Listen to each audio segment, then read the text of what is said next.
Olá, pessoal, boa tarde, sejam muito bem-vindos à nossa palestra.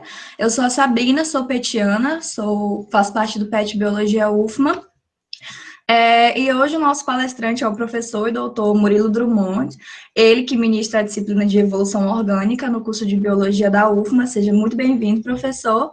Ele vai apresentar a palestra com o tema hoje, a pandemia Covid-19 na perspectiva evolutiva. Então, pessoal, se vocês tiverem alguma dúvida, alguma pergunta, algum comentário, podem escrever no chat, sintam-se à vontade. E no final da palestra, eu vou repassar para o professor, tudo bem? Tá com você agora, professor, pode começar. Se quiser apresentar já. Tá, tudo bem. Boa tarde para todo mundo, né? É uma satisfação estar de novo com vocês aqui, né? Essas oportunidades sempre não podemos perder, porque continuamos manter os vínculos, né? Que a gente sempre procura ter nesse ambiente acadêmico, né? Apesar dessa pandemia horrorosa, né? Mas vamos superando. E eu achei muito interessante que pudesse falar um pouco sobre a questão da pandemia e discutir sobre a perspectiva evolutiva, né? O que a gente está vendo, o que já está imaginando, né? Do que pode acontecer, do que está acontecendo, do que pode acontecer, e aprender, né? Na verdade, a gente parece que não aprendemos muita coisa desde quando a gente teve aquela famosa pandemia lá da gripe espanhola, né? Que de espanhola não tinha nada, mas que foi bastante impactante, né? E nós temos que ir lado, né, de conviver com a questão da ciência com a questão política, né? E essa é a verdade, né? E não só a questão política, né, mas a questão social também, né? Hoje o mundo está muito diferente do que 1918, né? A população é muito maior, né? Há uma demanda de recursos muito maior, então fica difícil você conciliar simplesmente a questão da ciência, né, para combater esse mal, e contar simplesmente com isso, porque a grande maioria dos países não tem recursos para isso, né? Mas a gente pode, a partir desse conhecimento, a gente ver exatamente quais as medidas, né, preventivas que podemos tomar nesse cenário, né? Então, eu vou fazer a apresentação agora, tá? Vou abrir aqui a apresentação para a gente continuar aqui. Um momento aqui, deixa eu abrir.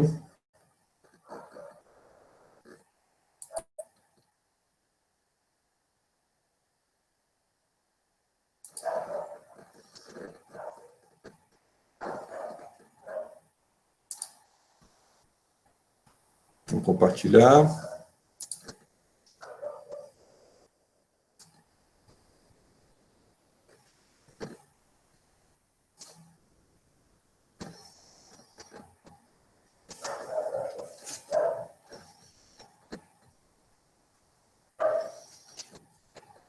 Já apareceu aí?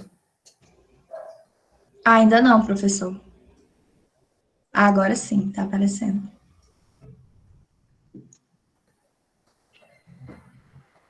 Ah. Tá ótimo. Muito bem. Então,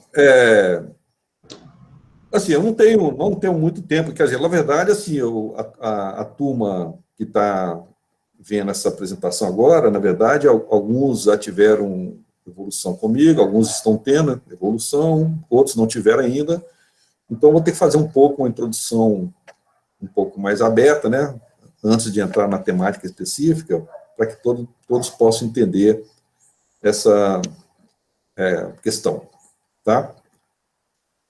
O ponto de partida nosso aqui vai ser exatamente essa ideia de que o evento fundamental da evolução, que precisamos entender, é a mudança nas frequências dos genótipos de uma população.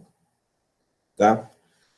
Essa contestação começou, na verdade, em 1910, né, quando dois cientistas independentes, matemáticos, né, o Harold Head, que é um inglês, né, e o Weinberg, alemão, publicaram de forma independente um modelo matemático mostrando que numa população mendeliana, as condições sendo constantes, determinadas condições sendo constantes, as frequências dos alelos não mudariam ao longo do tempo, né? Mesmo sendo um alelo raro, né, ele permaneceria daquela forma. Então, outros estudos posteriores que a senhora está dando um pin?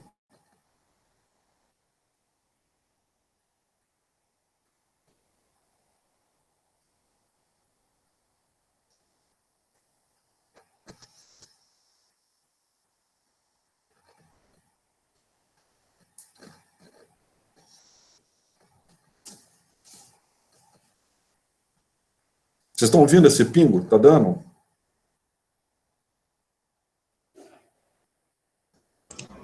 Não, professor, não ouvi nada. Tá tranquilo. Então deve ser então não sei, alguma coisa que está dando pinga aqui, mas tudo bem. Achei que era daí.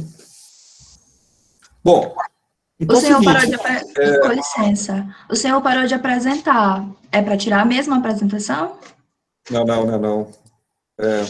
Saiu a apresentação. Tem uma coisa que está dando aqui uma... Vou abrir de novo.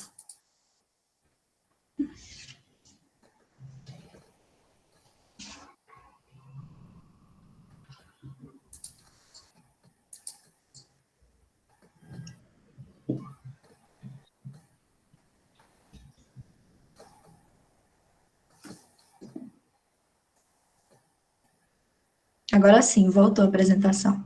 Tá. Então, voltando àquela história lá, então, a partir dessa publicação de 2010, né, outros estudos posteriores, né, de cientistas renomados, né, como Haldane, Dobzhansky, o Fischer, né, acabaram consolidando, né, o entendimento dessa ideia, e aquele artigo praticamente foi o nascimento da que eles chamam hoje de genética de populações, né, que teve um papel bastante significativo para contribuir com o entendimento do processo evolutivo. Então, a ideia é que nós precisamos entender com clareza que, para que haja evolução, deve haver mudança nas frequências dos genótipos, né? Se não houver mudança, não está acontecendo a evolução. Tá? Então, a linha básica é essa. Tá? Bom,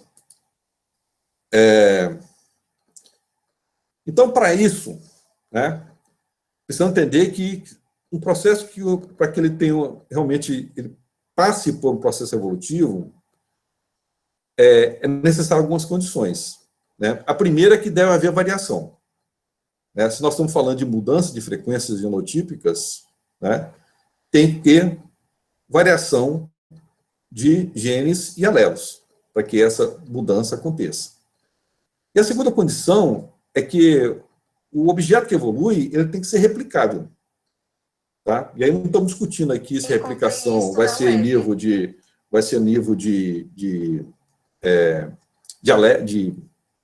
DNA, se vai ser nível de uma célula, etc. Mas qualquer coisa que se replica e tem a variação, ele é um forte candidato a evoluir. Tá?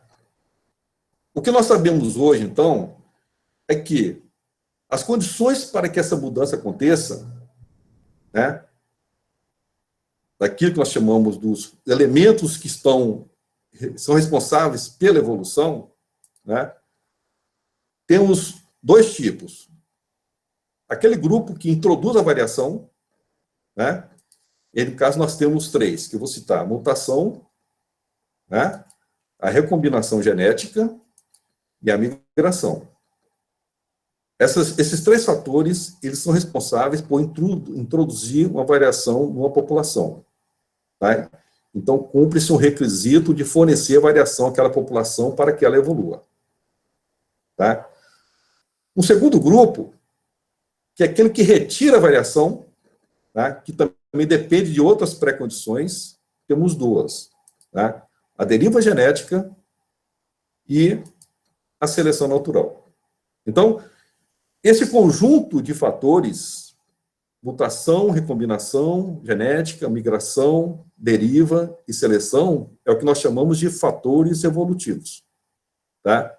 Então, são eles os fatores que fazem com que uma população que tem variação, que os indivíduos replicam, possam evoluir, no sentido de mudar a frequência dos seus genótipos.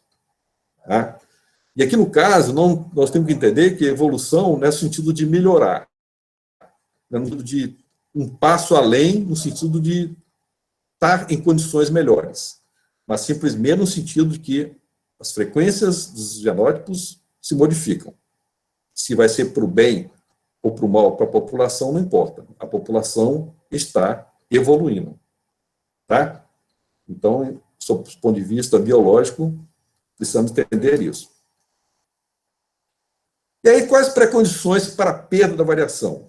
No caso da deriva genética, nós temos uma fundamental, é que aqui, quanto menor o tamanho da população, né, maior vai ser o efeito da deriva. A deriva é nada mais, nada menos do que uma alteração, né, probabilística das frequências gênicas sem nenhuma direção. É um processo estatístico. Né? Então, como você tem uma população de tamanho infinito, né, praticamente esse erro não existe. Né? O fator de deriva não vai acontecer. E aí nós podemos imaginar que numa população pequena, né, quanto menor ela for, mais sujeito a essas variações aleatórias ela pode estar. Né? Seja favorecendo algum gene vantajoso, seja favorecendo algum gene prejudicial. Né? Então, é um evento puramente ao acaso. E aí nós podemos imaginar, se do ponto de vista do Covid, o que aconteceria nesse aspecto se nós imaginarmos o processo acontecendo em populações de diferentes tamanhos. Né? Nós temos populações grandes, né? Populações de 10 milhões de habitantes, por exemplo, que é São Paulo, né? A região metropolitana de São Paulo, temos populações pequenas, que não tem mais do que 250 indivíduos. Né? Então, desse cenário, de todo esse perfil que nós podemos imaginar dessas populações, né, a gente pode ver que cada uma está sujeita a um tipo diferente, né, de efeito da deriva. Né? Isso, depois nós vamos ver exatamente, do ponto de vista da Covid, o que nós podemos esperar disso.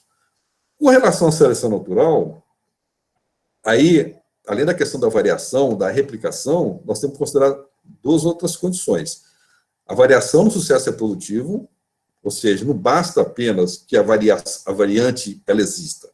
É necessário que uma variante seja mais vantajosa do que outra. Em que sentido?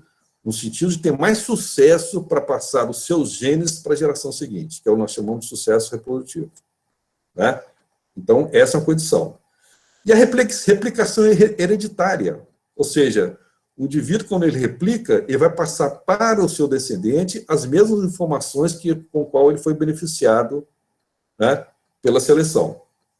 Né? Então, nós temos aí, então, os ingredientes necessários para que o processo de evolução aconteça. Então, nós lembramos, nós temos antes, então, a mutação, a recombinação genética e a migração, que aumenta a variação, são forças, né, fatores que atuam no sentido de aumentar a variação, né? E não podemos deixar de considerar que a mutação é o processo mais importante aí, porque ela traz uma variação nova e é um processo ao acaso. Ela não tem sentido. Né? A mutação acontece, não importa se vai ser benéfica ou não, ela acontece. Mas temos os dois fatores opostos, que são a deriva e a genética, que reduzem essa variação. Então, é a junção dessas duas coisas, o aumento da variação e o perda da variação, que nós entramos num processo que vai levar a um caminho X, né, para aquela população ao longo do processo evolutivo. Então, dessas que provocam a perda de variação, nós temos a deriva, que é um evento completamente ao acaso, que não tem rumo, tá? E a seleção natural, que tem rumo, ela dá sentido ao processo, porque ela vai selecionar o quê? Aquelas variações que têm o maior sucesso reprodutivo. Tá? E aí nós vamos ver quais implicações que isso tem no caso da pandemia, né? Então, quando a gente trabalha considerando um organismo como um vírus, né, a gente vê que muitos dos estudos que foram feitos, né, isso, na verdade, começou não só exatamente a partir do século passado, quando a evolução estava a ideia de evolução já estava em bastante progresso, já antes disso, né, quando começou a se entender como é que os patógenos, né, eles apareciam, como é que eles provocavam, prejudicavam as espécies, né. E aí nós temos uma série de histórias aí interessantes sobre os patógenos, né, os primeiros que foram estudados, né, foram as bactérias, né, e aí nós temos aí esse estudo depois, a partir da base de dados que se tinha de eventos anteriores, serviu para ter uma projeção satisfatória do comportamento desses patógenos no processo de contaminação de populações humanas. E um dos primeiros foi a cólera, né? A Vibrio cólera, ela foi uma das que começou a ser melhor entendidos no comportamento a partir dos estudos anteriores que foram feitos naquela época, como já falei, não tinha estudo ainda, entendimento ainda no processo de evolução, mas você resgatando as informações dos registros que já se tinham daquela época, já dá uma projeção do comportamento evolutivo da cólera. A questão da febre tifoide, então, é uma outra também que serve de base para muitos estudos interessantes. O antraz também, a tuberculose, né? E aí nós chegamos aos vírus, né? Aí alguém me perguntou assim, vem cá, mas os vírus evoluem também? Porque eles são seres vivos? E aí nós vamos entrar naquela velha história, né, de ser vivo ou não vivo, né, que não é a questão aqui discutir se é vivo ou não vivo, mas essa tem as condições satisfatórias para evoluir, né? Isso ela tem, porque o vírus tem variação e o vírus replica, né? Primeira condição básica de evolução é essa, né? Eles são replicantes e eles têm variação, tá? E aí nós podemos esquecer de mencionar aqui um caso que foi muito estudado, inclusive tem um capítulo muito bom que eu indico para vocês, o primeiro capítulo do livro do Análise Evolutiva, né, do Freeman e do Heron, né, eles dissecam bastante a questão do vírus do HIV, né, e temos também um da gripe, né, em suas várias versões, né, inclusive a gripe espanhola, né, e algumas versões mais recentes que aconteceram aí, entender o comportamento dela.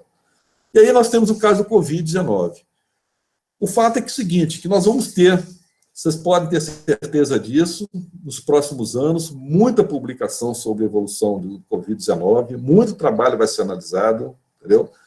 Muita informação que nós estamos coletando, né, a partir dessas variantes, vai servir de uma base assim, absurda para entender o comportamento desse vírus, e que você não vê exatamente que muitos do que se vai ver, que acontece, que na verdade já estamos vendo resultados, tem a ver com o entendimento do processo em geral que acontece na evolução, na relação entre patógenos e hospedeiro. Né? Então, aquela coisa, nós estamos na situação em que um grupo de organismos, ele invade o hospedeiro, depende do seu hospedeiro para reproduzir, né? E nós temos um outro lado, que a resposta do hospedeiro ao patógeno, né, que vai favorecer também o desenvolvimento de estratégias mais eficientes para se sobrepor ao patógeno. Né? Então, fica aquela história, quem vencerá? Né? Quem vencerá o processo nessa luta entre o vírus e os humanos? Né? Parece que os vírus, por enquanto, estão ganhando. Né? E vão ter ainda destaque durante um tempo, não sabemos quanto, mas durante um período de tempo ele vai ter um destaque, mas, de qualquer forma, um pouco mais à frente, ele vai ser subjugado pela capacidade de defesa nossa, né, humanos, que não temos somente as nossas habilidades biológicas para combater, mas também depender da tecnologia, que é o desenvolvimento de vacina, né? Mas há algumas coisas interessantes que a gente precisa entender do vírus para saber o que podemos esperar das boas e melhores práticas que podemos tomar para segurar essa pandemia. Então, eu gostaria, antes de mais nada, de falar que nós temos aí, basicamente, 2 tipos de transmissão do patógeno. Um, que é o modo vertical, né? O que é o modo vertical? O patógeno ele se transmite, normalmente, da mãe para um descendente, né? Então, ele ataca um organismo, né, e fica na dependência de que esse organismo vai gerar um descendente e ele, então, depois ataca o descendente. É o que chamamos de modo vertical. Aí, esse processo vai pelo leite materno, pelo cuidado físico direto, mãe descendente, ou mesmo pelos gametas. Essa é uma forma. A forma horizontal já é essa que nós vemos, no caso da Covid, né, de pessoa a pessoa, né, que não tem nenhuma relação de uma com a outra. Aí nós temos pelo ar, contaminação pelo ar, pelas superfícies, o contato físico direto, pessoa a pessoa, e por um veículo transmissor, né? A gente conhece, inclusive, um dos bastante conhecidos que nós temos são os mosquitos, né? No caso da dengue, da chikungunya, etc. Tá? Então, nesse caso, o Covid, ele está na linha da transmissão horizontal, tá? E nós temos possibilidade de transmitir pelo ar, né? Dependendo dos ambientes que nós nos encontramos, né? Por superfícies com uma possibilidade, a probabilidade é relativamente pequena, né? Mas existe essa possibilidade de contato físico direto de pessoa a pessoa, né? Temos a sorte de não ter um veículo transmissor ainda, não sabemos, né? Mas que senão a coisa seria bem pior do que já está. Bom, então, o que nós podemos, então, pensar com relação à estratégia do vírus, tá? A estratégia do vírus. A evolução, no processo evolutivo, vai sempre ser favorecido aquele indivíduo, aquela variante que tem a melhor estratégia de sucesso reprodutivo. Tá? Ou seja, que ele consegue passar com mais eficiência cópias dos seus genes para a geração seguinte. Isso aqui é a questão-chave da evolução. Tá? Entre 2 variantes, tá? Aquela que tiver uma estratégia que seja melhor, e o que seja estratégia melhor? Não simplesmente passar os genes, mas passar os genes com o menor custo. Tá? Ou seja, se você tiver um organismo que pode ser que ele produza mais genes, mais cópias para a geração seguinte, mas é um alto, tá? Isso aí, com certeza, a evolução não vai favorecer, tá? Porque vai ter uma perda aí de investimento. Tá? Essa alta chance de produção acaba sendo descompensada pelo alto custo. Tá? Mas se um consegue passar, mesmo com menor, com mais baixa frequência, um descendente, mas usando um custo muito mais baixo, obviamente a seleção vai favorecer isso aí. Né? Então, dentro dessa lógica, vejamos o seguinte, uma espécie que tenha poucas variantes, qual que é a melhor estratégia dela? Ela tem poucas variantes. Preservar o hospedeiro. Porque se ela tem poucas variantes, ela vai investir, vai ocupar um hospedeiro, e aquele hospedeiro fornece todas as condições adequadas para que ele consiga produzir seu descendente, obviamente, a melhor estratégia vai ser aquela que o hospedeiro seja mantido vivo. E esse hospedeiro possa ter um bom sucesso reprodutivo, produzir descendentes. Porque, então, o patógeno vai conseguir passar para os descendentes. Tá? Nesse processo, acontece que algumas variantes são muito afoitas. né? Lembre-se, quando a gente fala de melhor estratégia ou pior estratégia, não é uma questão de decisão do vírus, né?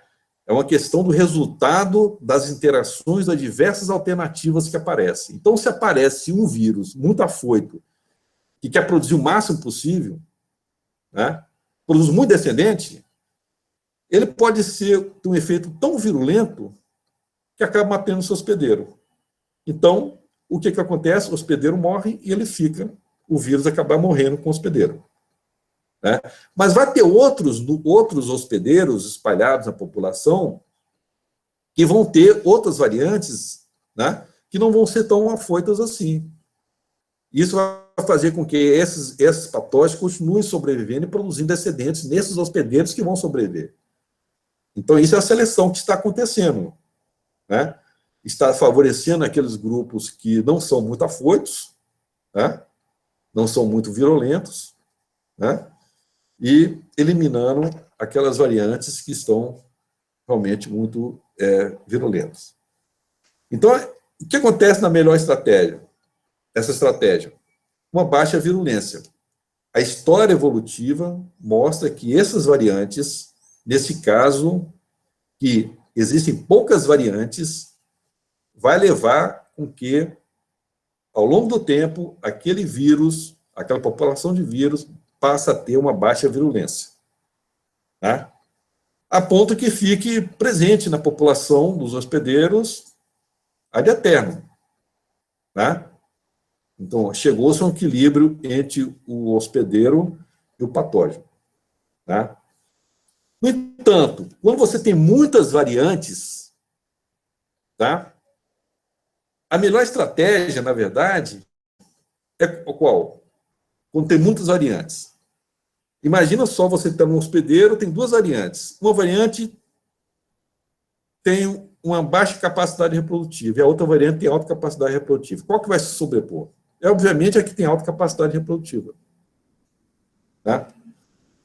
Então, nesse caso, quando você tem muita variante, a melhor estratégia é reproduzir ao máximo. Tá? E aí você tem alta virulência.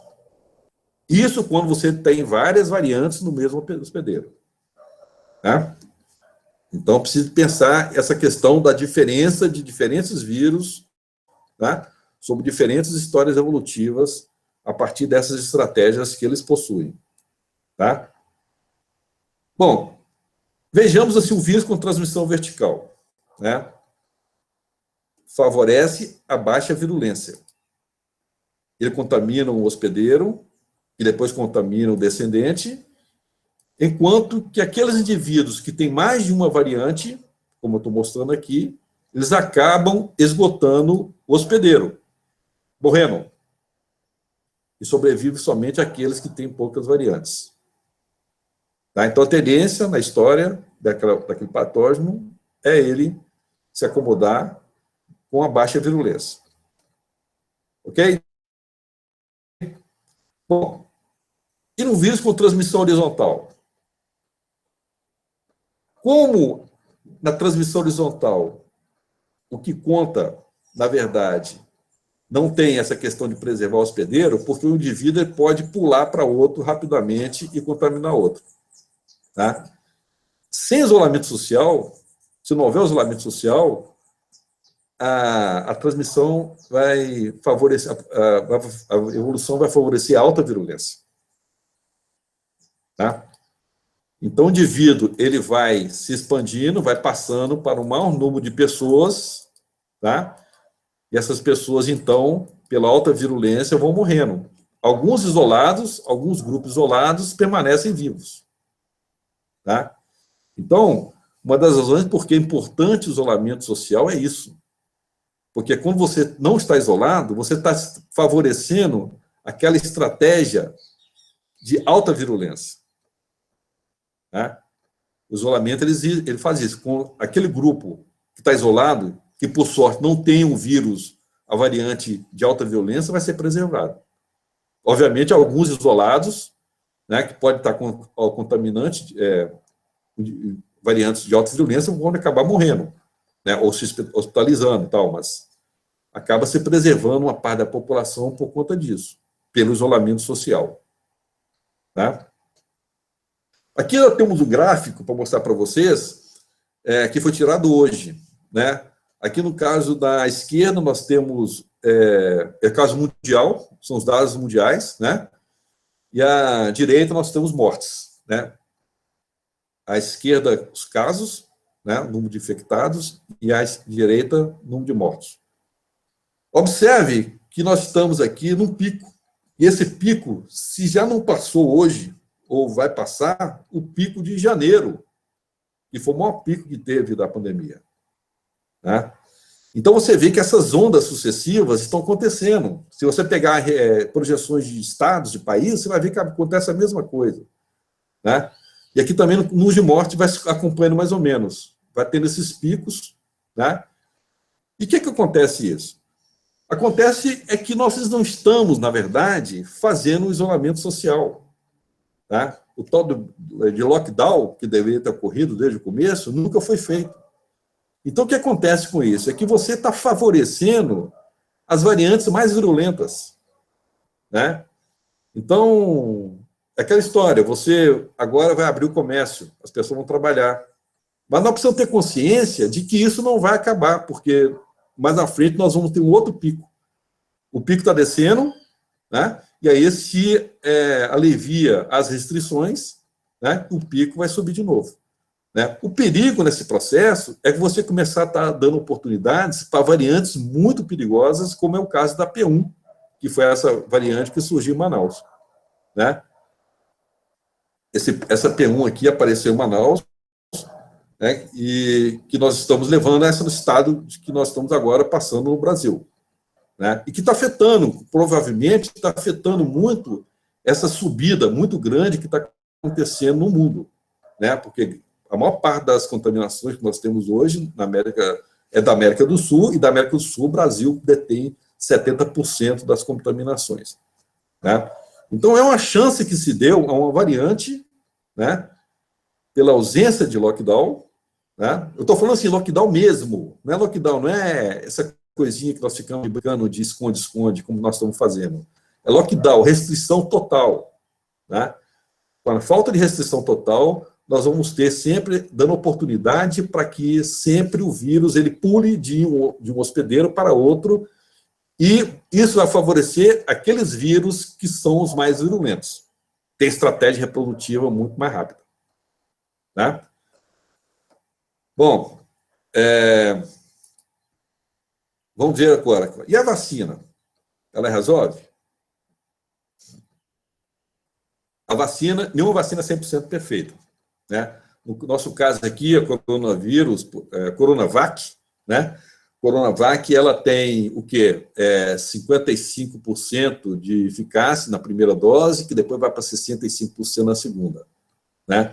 Ela tem uma eficiência de evitar 100% mortes. Né? Mas não evita que a pessoa pegue o vírus. Tá? Mas já é alguma coisa, ela ameniza. Ok?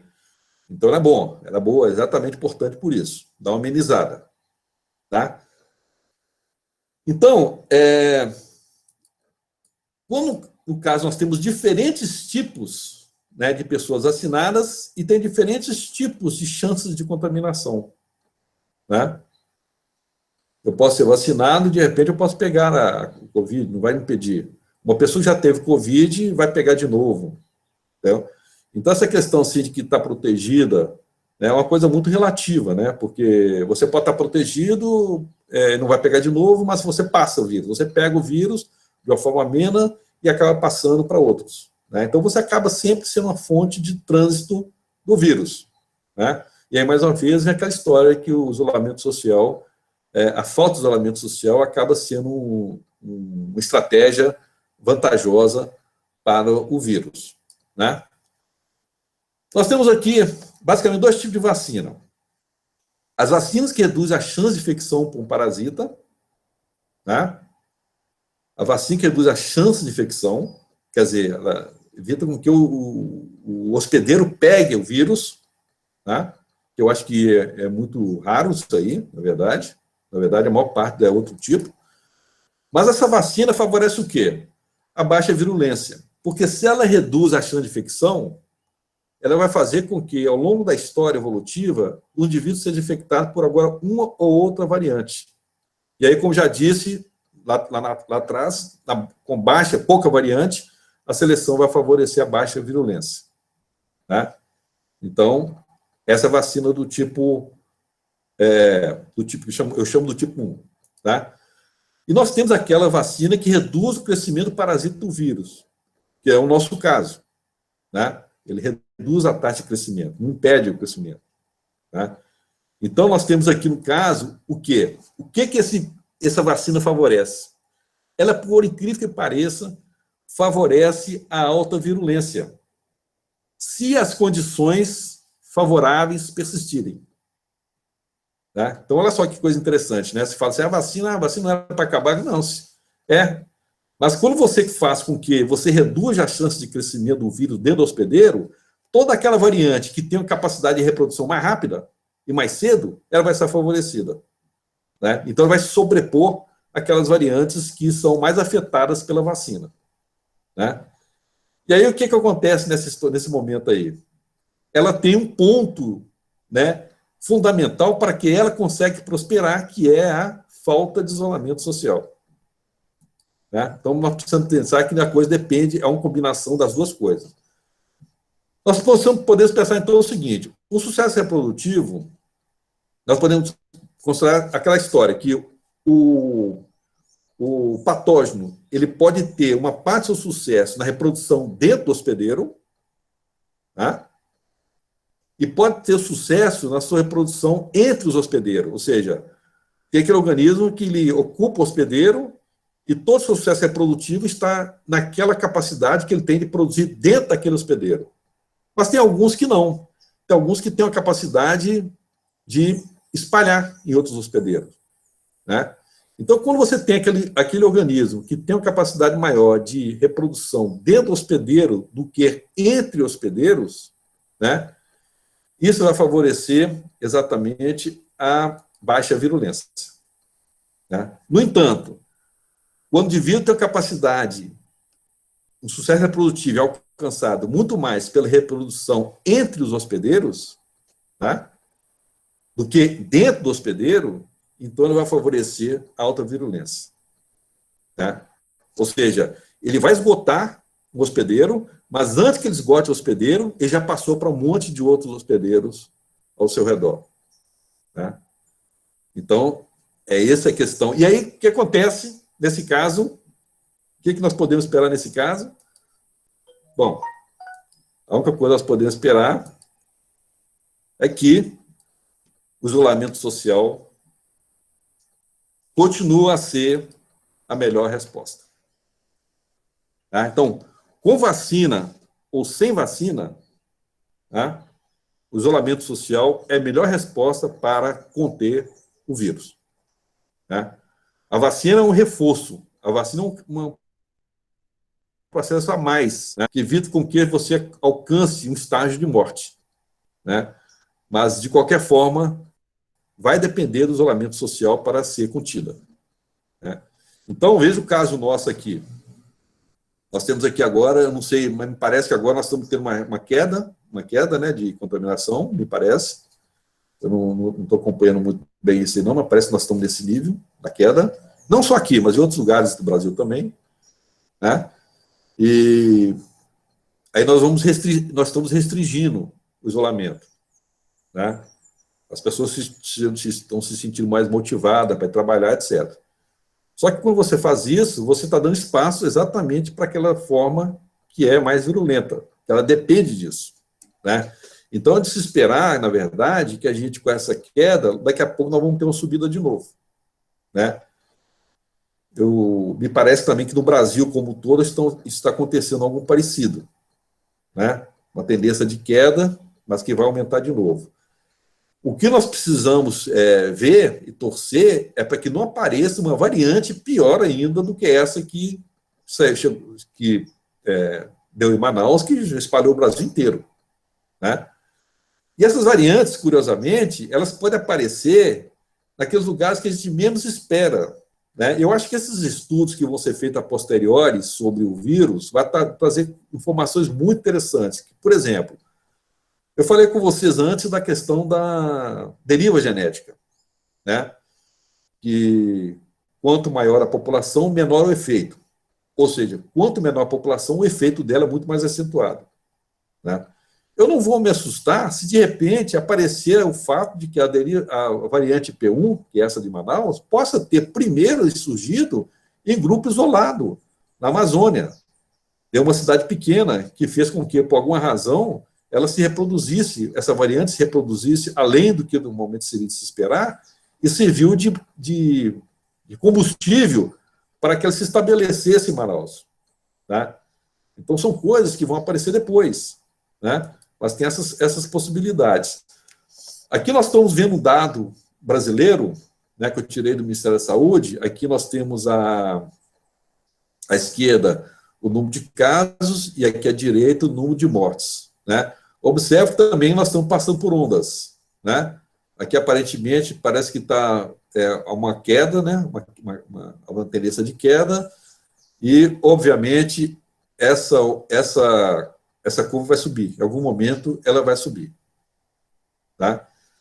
Então, é aquela história. Estamos afrouxando o isolamento e está dando a oportunidade, então, que variantes mais virulentas consigam se impor. Né? Não sei se vocês estão sabendo, mas a China, por exemplo, está passando por uma situação muito séria agora, né? E vai ser o principal foco, talvez, de variantes no mundo, né? Pelo alto índice de contaminantes que tem na China hoje, né? Praticamente 260 mil casos por dia, né? Muito além dos 90 mil, 60, 90 mil que nós temos no Brasil, né? Isso vai estar fornecendo essas variantes, por isso aqui aquela questão dos países, a preocupação de outros países com relação ao Brasil, ou lugares como a China, é que você tem umas ações locais nesses países para conter o vírus, mas você tem as fontes de contaminação que estão a todo vapor nesses locais, né? Isso alimenta, então, o combustível para esse patógeno se prosperar, né? Alguns cientistas têm falado necessidade de isolamento lockdown de 20, 21 dias, a história que vai dizer se eles estão... Eu acho que sim, que seria para acabar mais rápido, né? Para a solução mais rápida, né? O que eu não sei é qual seria o custo, né, desses afrouxamentos sucessivos que nós vamos ter na nossa economia, né, na nossa população. Essa é uma questão chave que a gente não precisa responder. Lógico, o lockdown resolveria. Como alguns têm pregado, 20 dias de lockdown total amenizaria bastante, né? Mas a que custo isso aconteceria, né, para a população? Essa é uma questão chave. Mas lembrando que a Nova Zelândia foi o país que implantou rigidamente o lockdown e foi um dos países que melhor saiu desse processo, né? Mas, assim, o que nós estamos vendo, na verdade, é a evolução de uma população de vírus, né? Com todo o processo, com todos os fenômenos, todos os fatores envolvidos, previstos, né, que poderiam acontecer nessas populações estão acontecendo, e não resta-nos apenas registrar esse filme, né, para depois revê-lo, sabendo onde que foi o erro, ou se foi erro, e quais medidas que poderiam ou não poderiam ser tomadas. Né? Mas a história está contada. Né? A história está contada do que vai acontecer. Né? E é o que realmente tem, não adianta ficar tentando achar que a coisa vai se resolver em pouco tempo. Né?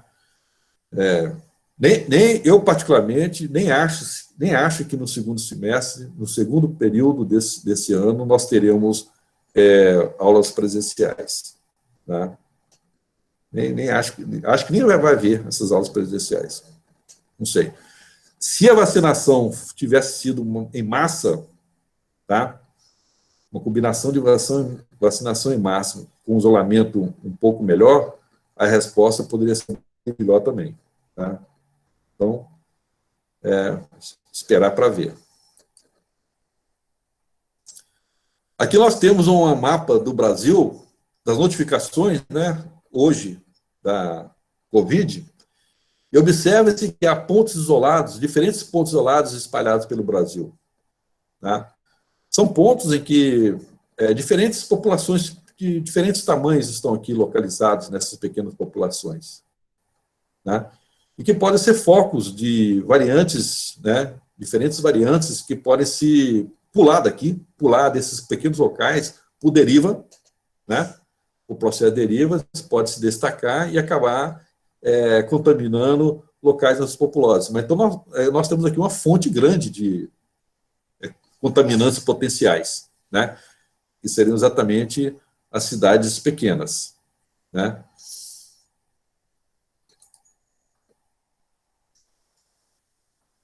Olha, eu espero que tenha passado, de uma forma geral, a ideia que eu gostaria de passar, tá? Espero que tenha ficado claro, ficado entendido, né, desse processo. E eu agradeço a vocês, estou aqui para responder as perguntas que desejarem.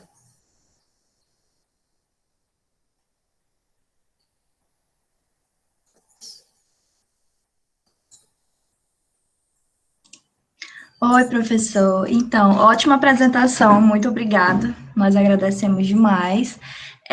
Nós temos duas perguntas e eu vou falar agora para você. Bem, o Roberto Ramos, tá dando para me ouvir direitinho? Pode me confirmar? Tá sim, né? Ok.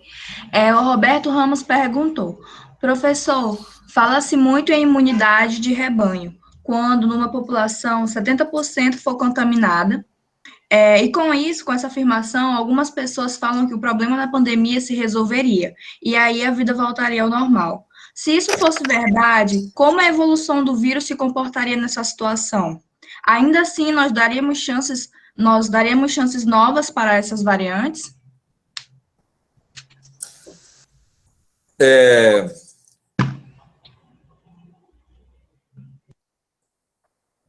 Alô?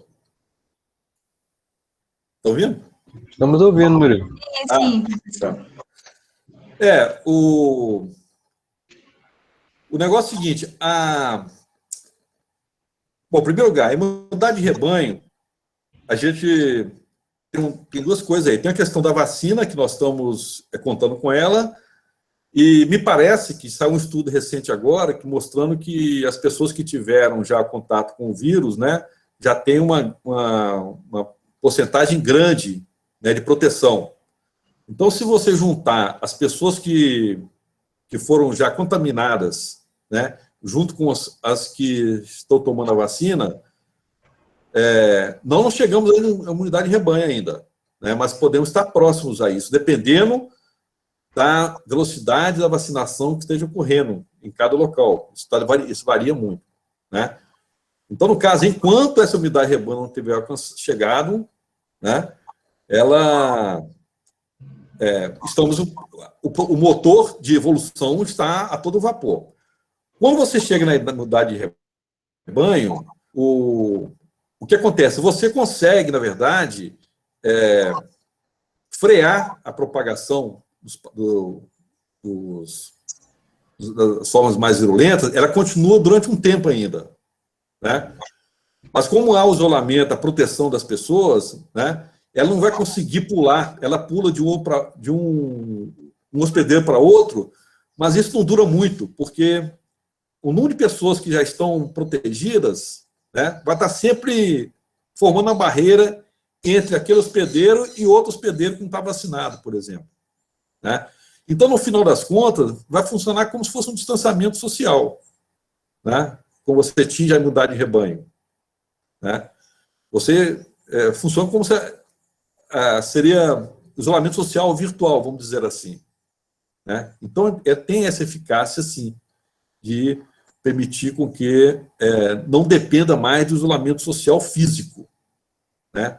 Porque a barreira sempre vai encontrar barreira. O patógeno sempre vai encontrar uma barreira, né? Vai continuar contaminando, os mais virulentos vão continuar contaminando, mas vai rapidamente se exaurir, porque vai topar com indivíduos protegidos. Né? Mas ela tem que ser alcançada.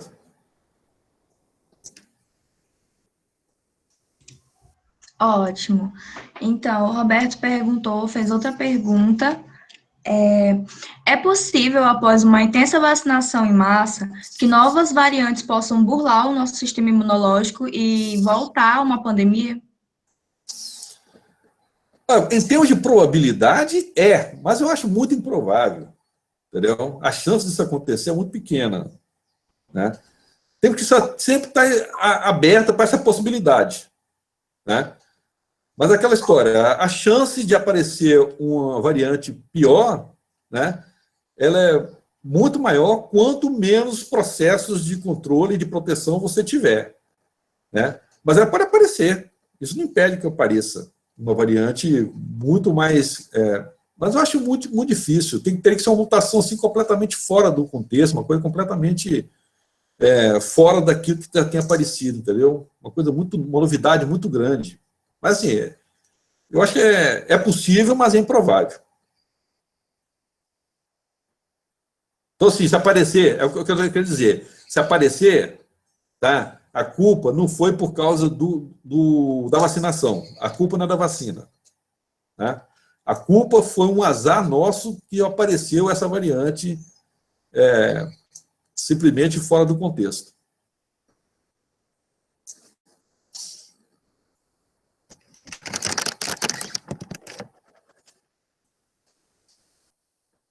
Vou parar a apresentação aqui. Alguém vai querer ver alguma coisa? Não, né?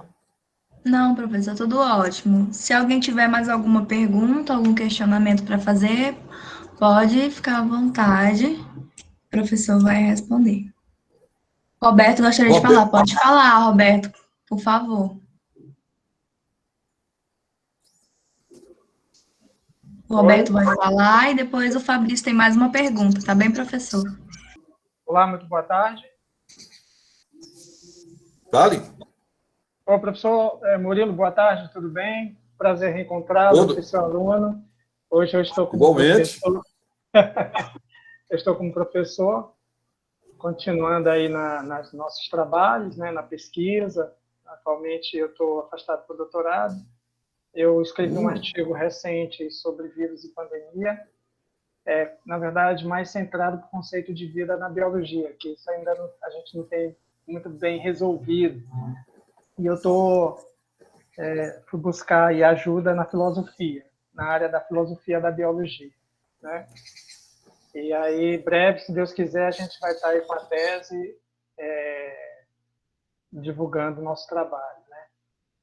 E eu gostaria de lhe parabenizar por esta palestra, e sempre é muito bom a gente buscar os conhecimentos para entender a complexidade que é a vida.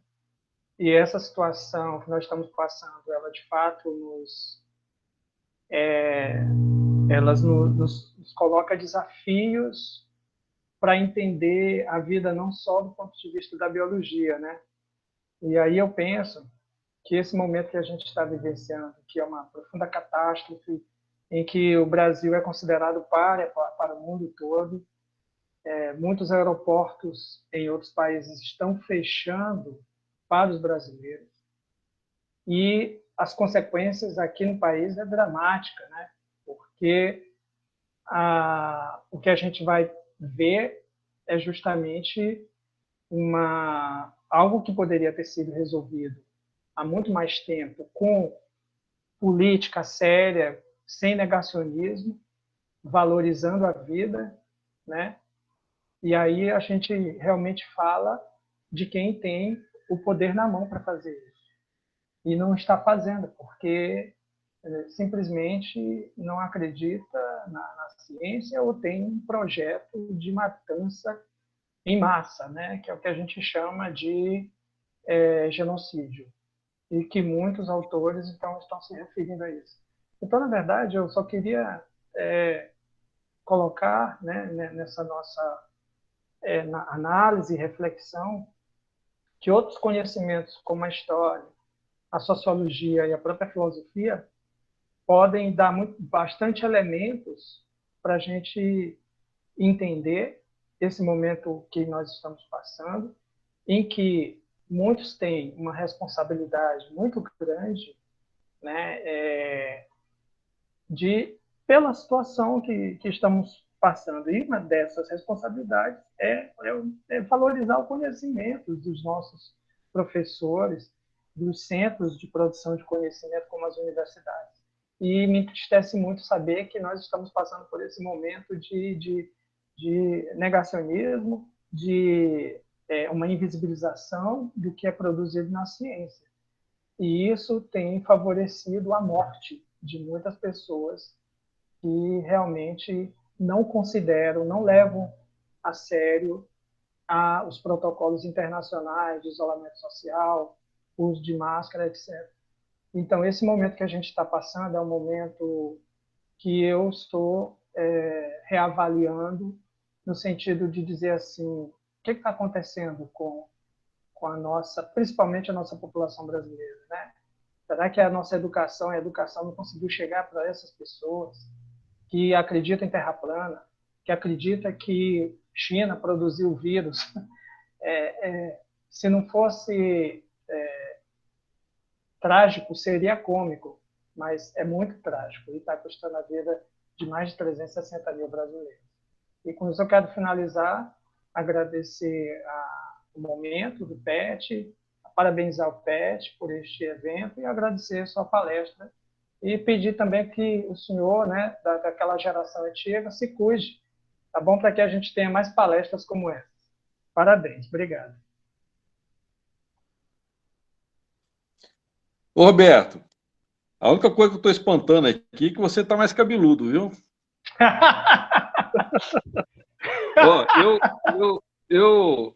Você me desculpa, mas eu perdi o sinal, uma parte, eu não ouvi tudo. Eu perdi o sinal porque eu tive que ir para o celular, né? Ah, tá.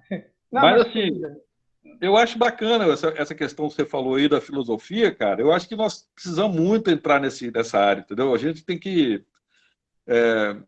olha, praticamente a ciência, né? A base toda científica está na filosofia, né? Isso. Então, assim, você começar a ter aquele olhar, sabe, não ter aquele puramente técnico das coisas, né? Isso, mas você ter a visão filosófica do negócio é muito fantástico, cara. É muito, assim, é prazeroso, inclusive, né? Muito interessante. Eu fico feliz que você está nessa área, viu? Eu queria saber exatamente qual que é o trabalho seu de tese, o que você está fazendo. Ah, sim, é conceito de vida nas ciências biológicas. Opa, essa é pesada, viu? Isso aí foi que me custou ficar, os cabelinhos que restavam, foi embora todinho. Você está fazendo aonde? Na UERJ. Ok, parabéns, viu? Bacana, viu? Tá ok, Foi bom obrigado. revê-lo. Prazer revê-lo também. A companheirada, tem um Keito aí também que está acompanhando. O Keito está também terminando a tese dele de doutorado. Também. Aquela turma toda. E a turma do PET também, grande abraço. Obrigado aí pela oportunidade. Viu? De nada. Valeu, prazer. Tchau, muito obrigada, de verdade, pelas palavras. O professor Leonardo está com a mãozinha erguida, mas o Fabrício fez uma pergunta, então eu vou logo fazer a pergunta do Fabrício e depois eu passo para o professor Leonardo, tudo bem? O Fabrício perguntou: professor, alguns pesquisadores apontam que os camelos podem ser a origem de vírus para uma futura pandemia. Quais medidas podem ser tomadas para que esses vírus não pulem dessas espécies para a espécie humana? Olha, o problema nosso, na verdade, é lidar com as novidades, né? Vários organismos são fontes potenciais de vírus. Mas se você olhar bem, aquelas piores pandemias que aparecem na história, nós temos ali o Ebola, por exemplo, né? Essa do Covid, a SARS, que surgiu, acho que em 2002 também, parece que teve aqui na Bolívia, todas elas vêm de lugares onde ainda há a relação do homem com esses ambientes ainda muito restrita. Então, são por novidades. Essas novidades é que são perigosas, né? Então, o que nós temos que estar preocupado, na verdade, é com as áreas de desmatamento que nós estamos fazendo, é com as entradas nessas áreas ambientais, nesses ecossistemas, que o homem não está habituado a viver e que é aí que nós temos uma série de doenças potenciais para nos pegar, né? Quando você pega o camelo, por exemplo, que as pessoas convivem com camelos há milhares de anos, né? Outros organismos aí, vários ambientes que já são antropofizados, né? Antropomorfizados, sei. A chance é muito pequena. Mas quando você olha exatamente esse processo de desmatamento, entendeu? Esses contatos, né, que esses povos ribeirinhos, esses povos rurais começam a ter com essas áreas, é que é perigoso. É aí que nós precisamos ficar atentos. No caso, por exemplo, do vírus, na verdade, da gripe, né, praticamente o vírus da gripe é monitorado todo ano, né? Todo ano ele é monitorado. Né? E todo ano se tira uma vacina nova para ser aplicada. Inclusive, está começando a ser aplicada a desse ano. Né? Então, essas aí estão sendo acompanhadas. O que nos preocupa, o que nos assusta é o que vem de fora, é o que vem do desconhecido. É esses que são os piores. Né? O que está acontecendo com o Covid agora, nos pegou de surpresa. Ótimo, obrigada, professor. O professor Leonardo está com a mãozinha erguida, então pode falar, professor, agora. Se quiser abrir o áudio. Obrigado, Sabrina. Tudo bem. Então, Murilo, mais uma questão de querer saber tua opinião também. É que desde que surgiu essa doença, né, que se diz que foi lá em Wuhan, na China, né, assim, os dados, digamos, as notícias oficiais se dizem isso, certo? Mas a questão é a seguinte: toda vez que a gente, pelo menos, vê um novo patógeno entrando em alguma população hospedeira, a gente observa um quadro, digamos assim, de letalidade alto, né? E no caso não foi da Covid-19, a gente não viu esse quadro alto de letalidade, pelo menos de início. Eu não sei quanto tempo também a gente pode se considerar esse início, né, de estágio digamos assim, de entrada do vírus na população. Isso é uma escala nossa, né, que a gente utiliza como período de tempo. Pode ser que esse início esteja sendo agora, digamos assim, e vai durar um tempo maior até ele atingir uma letalidade mais elevada, não sei. Eu sei que a gente vê nas populações naturais, aí tem aquele exemplo lá do coelho na Austrália, né, que é bem clássico, do mixoma, que o pessoal levou o vírus daqui da América do Sul para os coelhos lá na Austrália, a gente viu o caso clássico disso. Então, quando surgiu a doença, eu lembrei logo desse exemplo dos coelhos lá na Austrália. Então, aí a minha pergunta é o seguinte, não pergunta, é uma pergunta compartilhando, assim, uma curiosidade. A gente viu, pelo menos observou que a letalidade, ela não era tão elevada, lógico, morreu aquelas pessoas mais vulneráveis, né, certo? Isso era esperado, mas em comparação a outras doenças que apareceram em um período mais curto, como, por exemplo, a gripe espanhola, né, a mortalidade ela não chega nem a 10%, vamos dizer assim, nem a 5%, talvez. Ok?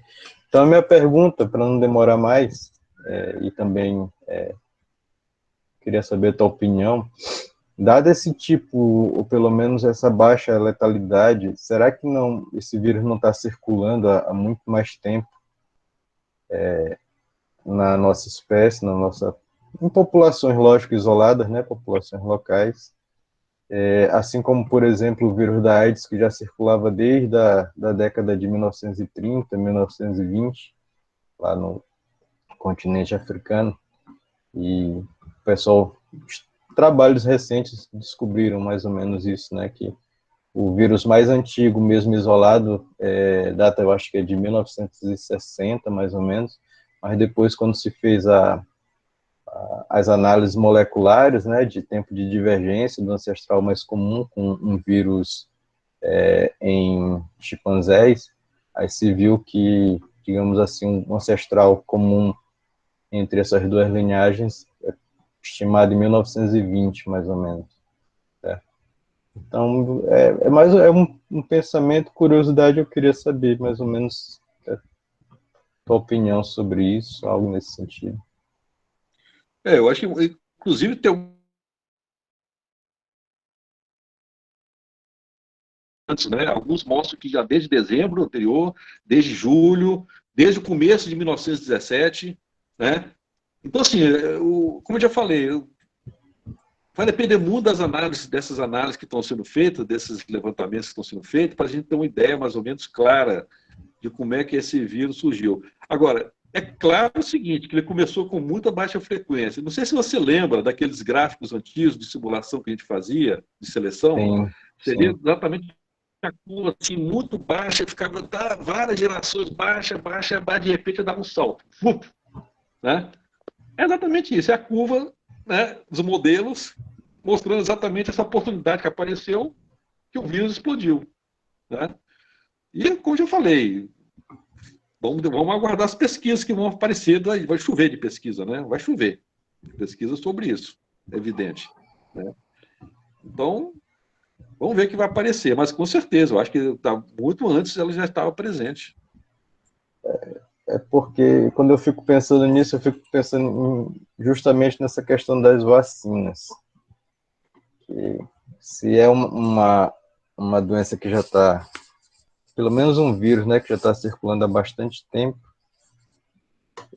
é a questão da questão, eu acho que talvez vai ser uma vacina que a gente vai ter que tomar em um intervalo de tempo muito menor do que um ano, entendeu? Eu acho que ela vai virar, né? Ela vai virar recorrente, né? Eu acho que Vai. não vai acabar com ela. Ela vai ficar igual a gripe, vão ficar tomando vacina todo ano, pelo Isso. jeito. Mas eu acho que no caso dela a gente vai tomar de 8 a 8 meses. Ou menos.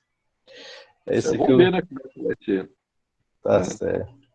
Então, O que eu Murilo, não quero, na verdade, é acontecer como aconteceu com a espanhola, né? Que ela deu aquela subida no primeiro sim, ano, sim, depois deu aquela desafogada e ela veio bombando no ano seguinte, né?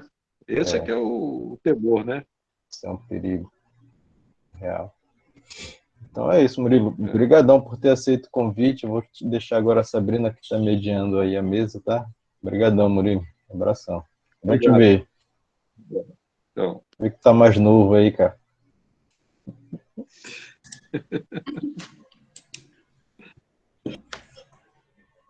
Ótimo. Então, professor, muito obrigada pela participação. Se alguém tiver mais alguma pergunta, quiser fazer mais alguma, tiver mais alguma palavra, não esqueçam de assinar a lista de frequência, tá bom, pessoal, para receber o certificado da nossa palestra. No mais, é isso. Muito obrigada, professor, por ter aceitado participar.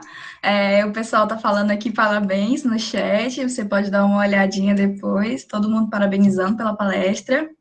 Muito obrigada, o PET Biologia obrigado. agradece e Eu que aguardem novos agradeço. convites. Eu agradeço a paciência de vocês, tá? Espero que tenham gostado, tá? E que espero que fiquem cada vez mais apaixonados pela evolução. Ótimo. Obrigada, professor. Tchau. Tá bom.